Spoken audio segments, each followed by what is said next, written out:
Welcome back to Hardcore Mindustry. Last episode, we took on 5 defense sectors, including tar fields, which gave us access to thorium and plastanium. This episode, I'm gonna go on a little detour and explore the RTS aspect of this game. To make things interesting, I will try my best to not use thorium and plastanium. Let's get right into it. First up is Fungal Pass. This is the introductory sector for attack maps. Fungal Pass teaches the player to make units to destroy the enemy core. You do this by inputting certain resources into unit factories. This is where the tiering system comes in. You can see here that I'm using T1 daggers. That absolutely works here, but in later sectors, we'll need to use T2 units and above, like in Frontier, where the game teaches you to use maces. That's about the gist of attack maps. The juicy stuff appears later, so for now, I'll quickly show you some simple gameplay. While you're watching, let me explain to you why picking the right unit classes matter. Some units have pros and cons over each other. Like you will see right here, that air units are significantly more countered than ground units early on. Also, the crawler class at T2 and above can walk over terrain. But crawlers are just suicide bombers, so they're essentially useless. There's also some micro involved, since you have to avoid deadly turrets like these scorches here. A few daggers later, and Fungal Pass falls. Let's check out Frontier. They have these heat tiles, which is essentially free energy with thermal generators. Additive reconstructors, which upgrade T1 units to T2, require graphite and silicon, so I'm making more graphite.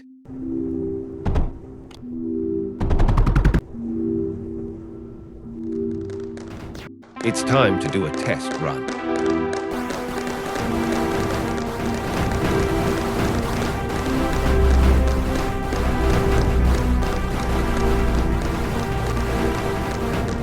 That's a lot of dunes. There's arcs here. Thankfully, I destroyed the power nodes earlier. How they regain power doesn't matter. I already destroyed another power node. But that's basically the end of my first rush. We have another coming up.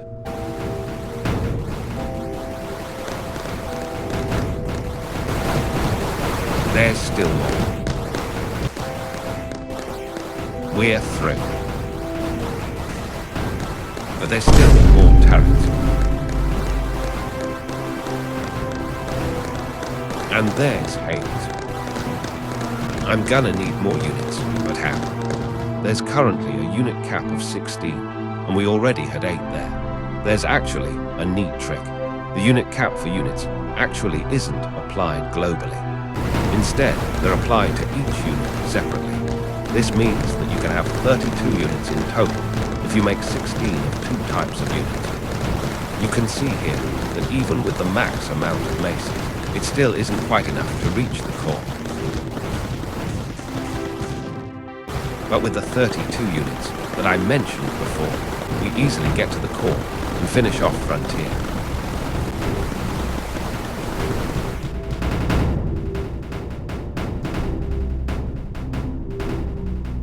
Next up is the revamped extraction outpost.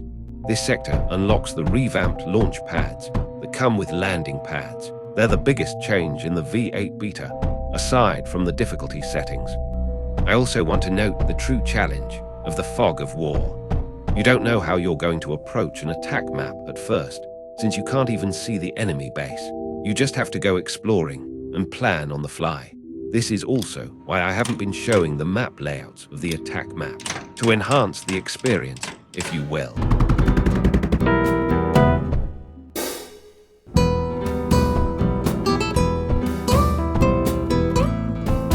I still don't know where their base is. Let's add a ripple to speed things up. Oh, never mind. It looks like there's a few possible ways to tackle this sector.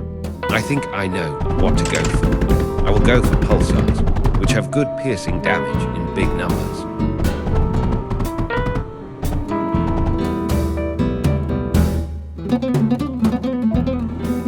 general, you want to focus more on unit production rather than defense. That's why I'm only putting up a few lancers. Power is also a major concern in attack maps, so I'm setting up diff gens for good power. There were still some vacant coal patches, so along with making more silicon, I decided to also make Atraxes, which can climb over walls and spews out slag for good damage. Here are the first Atraxes, right next to deep water though, and units can drown in this game, so don't put them next to water.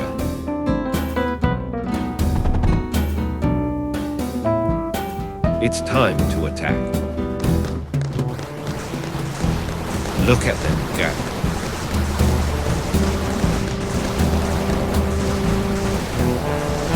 I didn't know the titanium walls were here. This is why the Atraxes are so useful. I could have went over it, but I bursted it anyway. Here's the core, and thanks to the Atraxes, I can just rush it to the end. Or not. Oh well, it eventually burned itself to death. Completing this sector unlocks the revamped launching system, but I'll try to not use it for now for the challenge. Next up is Salt Flats.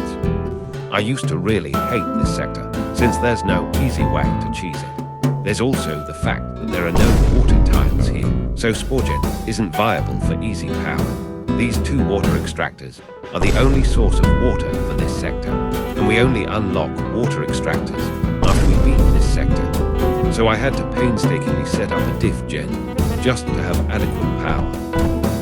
The units used will be almost the exact same as the ones in Extraction Outpost, but because titanium isn't abundant here, I'll use the maces instead.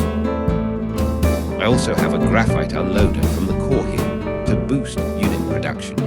Let's unload silicon too, because why not? There's a big coal patch here, so let's expand. I tried going in without maces.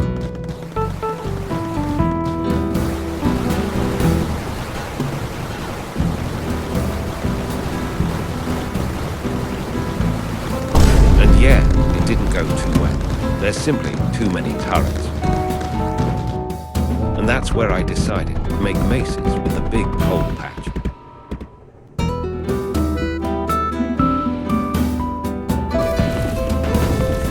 It's time to go.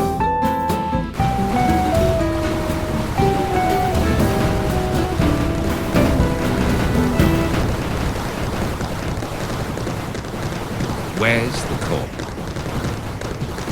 I guess we couldn't find it in time. But we move onward.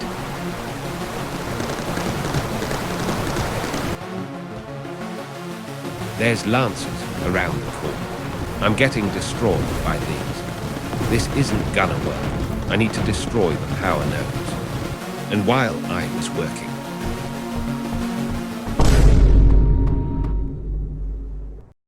I spammed lancers here, so it'll hold. But the enemy invasions are surely gonna interfere more in the future. I need to destroy surrounding bases to stop enemy invasions. But let's not worry about that now. We have assault flats to beat.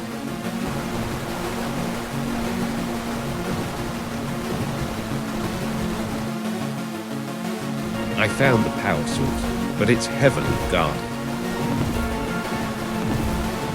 I need to go straight for the nodes, but the AI doesn't want to. These waves are seriously getting to me though.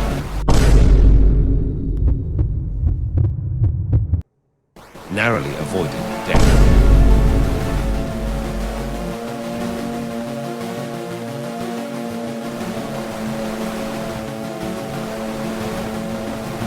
After that fiasco, it's time to use the RAM feature, where units go straight without pathfinding. Let's see if I can pull it off.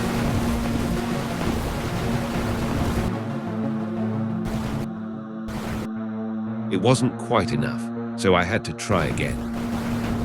Or so I thought, because I somehow managed to set the core on fire again, and this led to me finally beating Salt Flats. Beating this sector unlocks the water extractor, but it uses so much power that a steam generator can only support 4 of them. Next up is Tainted Mountains. It's a defense sector with a pretty interesting premise. There's always a spore storm happening here. Normally, all it does is double the efficiency of spore cultivators, but in this sector specifically, it does something special for the enemies. Also, I'm still trying to use on-tier gear here, so I'm still using no thorium and plastanium. It's not like it's gonna backfire or anything. Here's the enemy drop zone. The terrain here is full of small walls that require bridges to transport resources. Only the crawler class and air units can get through, so I'll prepare with that in mind. I've never been one for salvos, but let's try them anyway. Let's add some scorches too. Here comes the first wave. Where'd they go? The salvos shot something.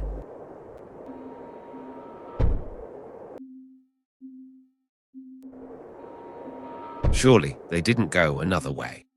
Right. Let's make a poly investigate.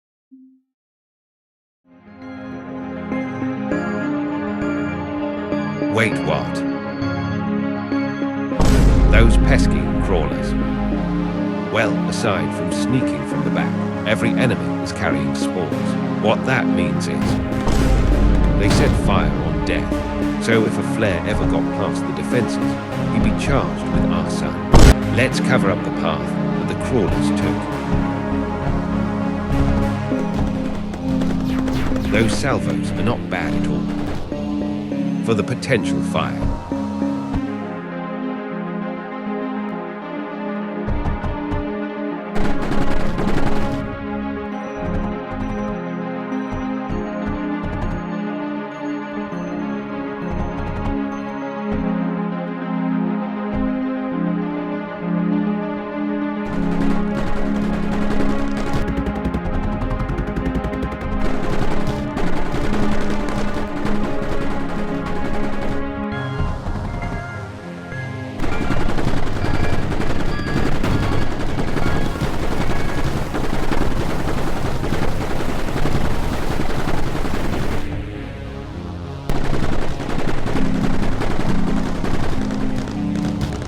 Interesting.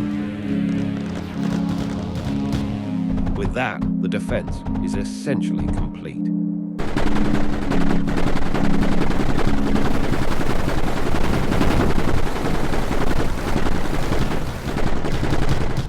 I mean, honestly, the defense is not even close to breaching. It's a good time to mention that this was just added in the V8 beta, so it doesn't have any tech tree significance. No! Just like in tar fields, this sector has a team for guarding. It's part of the crawler class, so it'll climb any choke points. It also saps blocks for lifesteal, and we're using gear that doesn't easily kill enemies.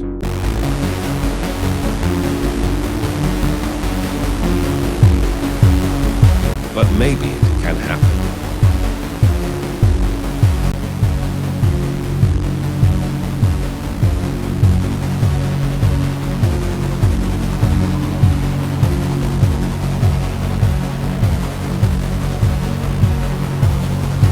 Let's see how this goes.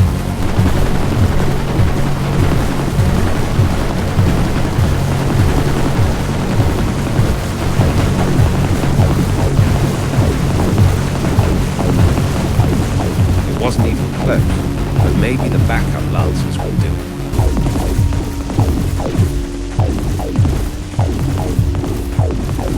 It's useless.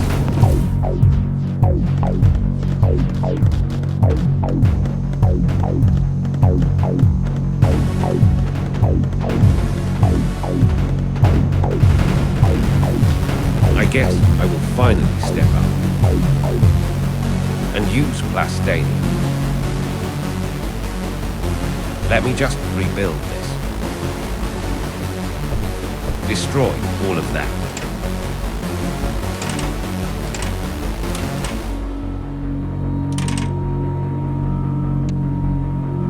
And and unload the cyclone ammo straight from the core.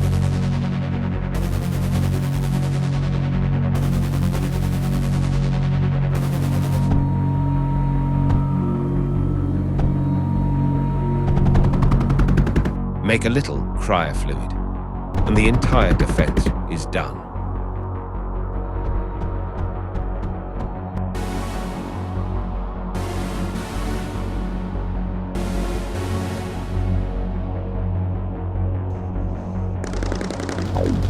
Look, it's like they never existed. This should deal with the Guardian.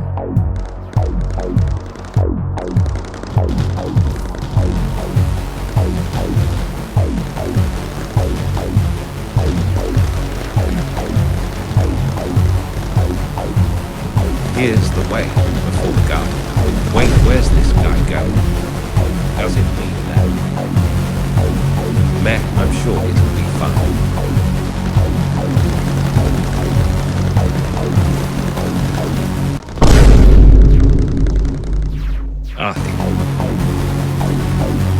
I set up some cyclones here. Maybe it'll help. There's still some cyclones in the core.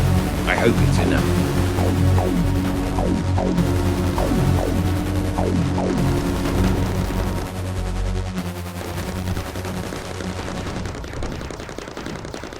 Yes.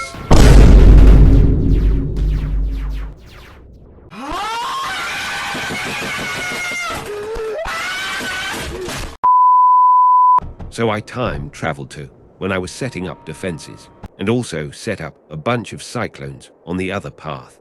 And guess what happened? They still went to the other path, but the cyclones were there. And we finally and truly beat the sector, and it still doesn't unlock anything lol. Next episode, we'll continue our journey on some more attack and defense sectors.